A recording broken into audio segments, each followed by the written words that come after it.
Hello everyone, and welcome back to your boy, the Sean Davy Way Show. Please hit that like and subscribe on the way in. Tap that bell if you would like to be notified of all of our future content.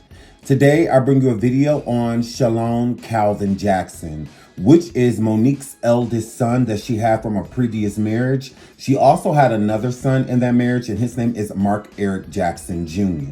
Recently, Monique went on to Club Shay for an interview that went viral as well, just like Cat Williams. During this interview, she spoke on her son, Shalon. She didn't go too much into detail, but she did say how she pretty much put her career before parenting, and she kind of regretted it. And I say kind of because if you do regret something that you've done as a parent, not that you can fix it, but you can repair the relationship if you want to. So her not repairing the relationship with her son is a choice. It's not something that can't happen. It's just seeming it's something that Monique is not interested in. And we're going to let Shalon speak for himself. But before we do, let's get into a 2020 interview that Monique did admitting that she was not the best parent to Mark or Shalon Jackson. This article is from the Shade Room 2020. Actress Monique and her husband Sydney Hicks visited David Banner on the David Banner podcast.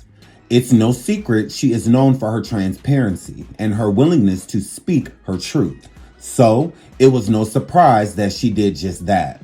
As a guest on the rapper's show, the 52-year-old admitted that fame was the most important thing to her. At one point, nothing would stand in the way of that not being a mother, a wife, or anything. She stated, "There was a time that when he was a little boy, I wasn't interested in being a mother. I was interested in being a star, and I was interested in being famous, and I wasn't interested in being a wife. I was interested in taking pictures and red carpets, signing autographs, and traveling the world. So I really didn't put the focus in." She went on to say she has apologized to her oldest son, Shalon Jackson, who is 30 years old, and told him that his experience is valid. Side note, so Monique admits that she was not a good mother to her eldest son, Shalon, nor her son, Mark Jr. She was not a good wife to her first husband, which name is Mark. So they got divorced. He took the children, and Monique could have seen them, had them summers, spent a lot of time with them, as much time as she wanted, but she decided against it because she was not interested in being a mother. So she says that Shalon's experience of her is valid, meaning she was an absent mother, she was not a good mother, and he does not know what having an actual mother, that experience, he doesn't know what it's like because she was not interested in it. I've said this in my lives before in videos that I've done in the past with Monique. As much as I love Monique, I cannot deal with her because she does not take accountability. So stating that your son's experience is valid is more so of you validating what he's saying in that moment to get him to stop speaking on it, instead of taking accountability and healing from the situation so that he doesn't bring it up anymore because he's healed from it. He hasn't healed. Monique will acknowledge that there's milk on the floor in the room because a glass was knocked over, but she won't acknowledge that she is the one that knocked the glass over. Like a person that has done multiple things to you and walking up to you saying sorry. Well, what are you sorry for? A person like Monique does not want to get specific in those things because that means she has to take accountability, and she does not want to. Monique is very narcissistic, and her son is going to explain it. He knows it better than me. So when I say these things, I don't say them to come down on Monique or to be hard on her. It's to hopefully she'll open her eyes and see how her actions have affected other people, even her own son. But I digress. Let's move on and hear what Shalon has to say, and I'll be back with my commentary after. This video to just provide some context into this false narrative about her praying to the universe in order to reconcile our relationship or whatever the hell it is. I wrote it all down so that way I don't go all over the place and get emotional or anything like that. So I'm gonna talk like I'm reading a script, but it's just gonna help me kind of stay together. But to address the Club Shay interview that she did, where she states that she prays to the universe in regards to reconciling our relationship, as I stated, is odd. My mother and I both know that that is a very false narrative, and I would like to free her of having to continue telling that lie. Faith without work is dead, and neither one of us cares to put forth any effort to reconcile with the other. We are separate, as she put it, because she doesn't care to be my mother any more than I care to be her son. Neither one of us has had the desire to reach out to the other in a very long time, and I don't think that either of us anticipates that feeling ever returning. Speaking with my mother directly, in my experience, will either lead to some odd newfound moment of clarity in regards to how she was as my mother, or she retreats back to daddy to move forward with a conversation. And I'm tired of hearing my mother's truths. Newsflash, I'm not sure if people know, but standing in your truth doesn't make you noble. I'm not sure if people are aware of that. But responding this way, I feel as though it allows me to say my piece uninterrupted. To those wondering, well, why say something now? Call it a form of therapy for me, I suppose. But when her daddy had intentionally stated that they have 3 sons, but his wife is on the internet talking about the 4th son in a video that has millions of views, that rubbed me the wrong way. But anyway, to inform a child that you are not interested in being a mother at a time when that kid is the only kid, that has the potential to lead a child to believe that you are not interested in them specifically. But to take it a step further, you also my mother had also admitted to me that she didn't do the best job that she could do, which would also make one begin to question, all of your past decisions and prior emotional interactions. But to be completely honest and fair, those were things that I was willing to get over. Nobody's perfect, we're all human. But my mother showed a clear lack of humility, compassion, and consideration when taking any level of accountability for those things. My mother does a fantastic job of acknowledging a lot of things, but she doesn't take accountability very well, and anything that she may take true accountability for, it's only at her convenience, in my experience. But if I had to guess, though, her interest in being a mother probably started around the time that she married her daddy and had his children. But that interest, obviously seemed one-sided, and as it should have been. By that time, I'm in my late teens, so to some degree, the neglect becomes easier to hide or validate, I guess you could say. There are now 2 baby boys in the house, that require attention. But still during that time, however, I still watched her enjoy the love and admiration of total strangers more than my own. To this very day, my mother has never expressed to me when, if ever, she became interested in me as her son. That did lead me down a path of questioning my self-worth and struggling to understand the value of a mother in a child's life. In the interview, she also states that she gave me an apology. But an apology to a son from a mother that consciously showed no interest in him holds no weight. There are still women to this day that my mother will give credit to for being more of a mother to me than she ever could. Her assistant, my cousin, being one of them. Every time, though, that my mother would state that she was right here whenever I was ready, that ideology still blows my mind today, that a person could openly admit to being an uninterested, not put my best foot forward type of parent and be so self-centered that they still express to the kid, you have to come to me when you're ready. You got to come to me for us to make this right. Okay. But I'm not sure what my mother could possibly think that she has shown me in the past or have for me now that's not money, goodness gracious, that would make me want to come to her or whatever those feelings are supposed to be. A mother is supposed to be the first woman that a boy falls in love with. I loved my mother very much.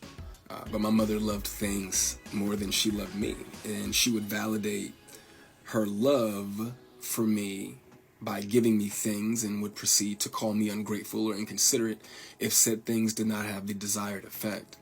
I couldn't imagine what it's like to be her, though. To ask God for what you want, and then He gives you what you need, though, only for you to ignore it and have the audacity to ask God for something else. And I'm glad I don't.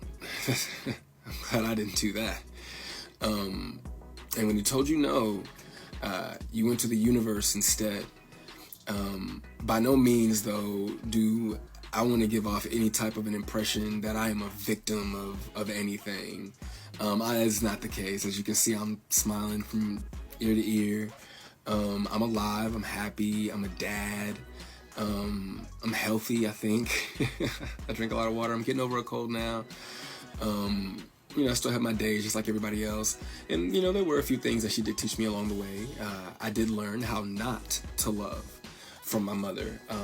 I also learned to make sure that I never lose so much of who I am that I have to validate it through another person. And though I feel as though, in hindsight, I think she did it reluctantly, I do appreciate my mother, for showing me what the top of the mountain looks like.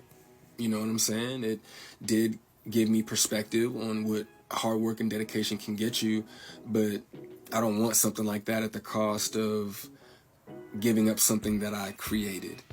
I don't want it that bad. And speaking of creations, I genuinely, truly, I really did want my mother to have a relationship with my daughter.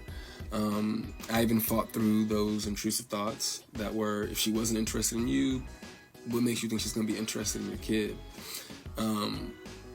But it took my mother no time at all to prove that those intrusive thoughts were correct. But what I can say, good for her, the universe did, bless her with three other sons. And God willing, I'm sure that all three of them are adults now. So I'm sure that one of them, God willing, if not all three of them, will make her the grandmother that she wants to be. I still look forward, to that moment for her. But overall, when it comes to the boys, though, I am happy that whenever they do hear me talk, sorry, my phone did something weird, but whenever they hear me talk, they don't know what it is. They can't relate to what it is that I'm saying. My experience with my mother is not their experience with our mother.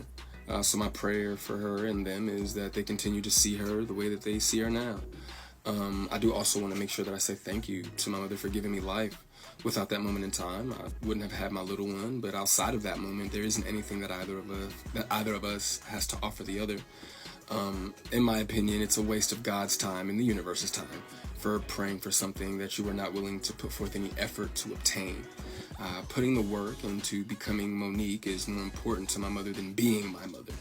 And I do not believe that it was never about her being there and waiting for me, but it was supposed to be about me being there and waiting for her. My mother's value had reached such a low point in my life that I no longer found it necessary to either want to wait for her or even go to her. But like I said, man, I'm super grateful that she has the opportunity to do it all over again. I'm happy for her. I hope the Cat Williams tour goes well, but the narrative that she prays for us to reconcile is a false narrative. It's not real, and I'd appreciate it if she stopped saying stuff like that. Shalon is coming forward speaking because Monique mentioned him recently in the Club Shay interview. So I feel that Shalon has every right to come forward and respond to what his mother is saying. Shalon is saying he's no longer interested in a relationship with his mother because she is not. And she always tells him that, hey, I'm here when you want to start rebuilding, or if you want a relationship, or if you just want this to be over with, or forgive me, I will be here for the taking. For a parent to say that to a child is ridiculous. I completely agree with Shalon when he says it's like, wow, it's baffling for a person that ruined a relationship. And again, she had Shalon. He did not have her. Monique is the parent in the situation. And I understand Monique has been through things with her own family, her own traumas and whatnot, but it does not excuse anything. I've been through a lot of things in my life, even certain abuse and whatnot, but it did not prevent me from being a great father. It did not prevent me from putting my kids first. So that's no excuse. Plenty of people have been through things, harmed, all type of stuff, essayed and whatnot. But when they grow older and have children and whatnot, they still take care of them. They're still the best parents that they can be. Monique literally chose to not be a good parent to her son. That was a decision that she admits. Yeah, I was more interested in being famous, being on red carpets, traveling and whatnot. I wasn't interested in being a mother.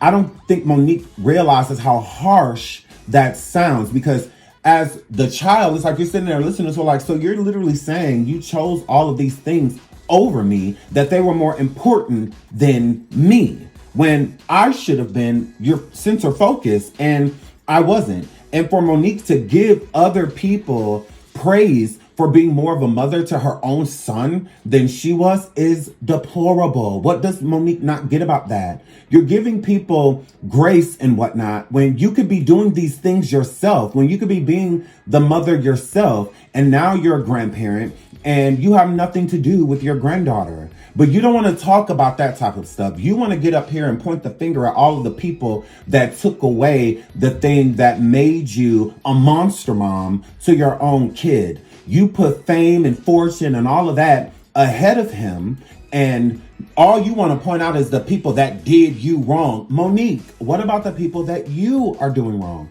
Look at your son. He has healed to a certain degree. I think he's forced himself to find a peace, because you can't find a peace without the other party.